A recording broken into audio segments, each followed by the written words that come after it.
In the COVID intensive care unit at this hospital in Texas, urgency mixes with dread. We are having an explosion of COVID. We aren't overrun yet, but it's overwhelming.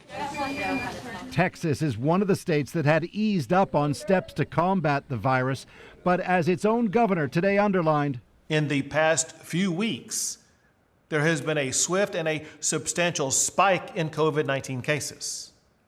So we need to refocus on slowing the spread.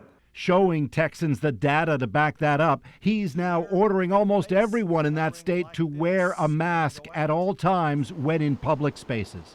This as Florida today saw a record number of new COVID infections, 10,000. The crisis is being handled. Donald Trump today suggested it's all in good hands. Some areas that were very hard hit are now doing very well. Some were doing very well, and we thought they may be gone, and they flare up, and we're putting out the fires.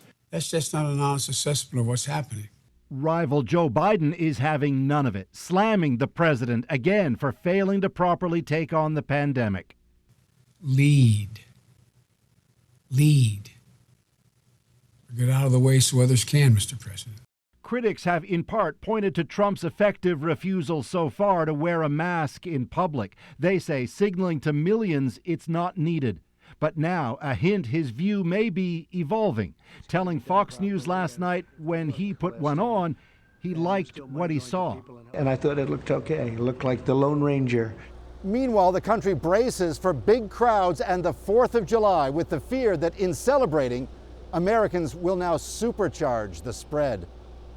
Paul Hunter, CBC News, Washington.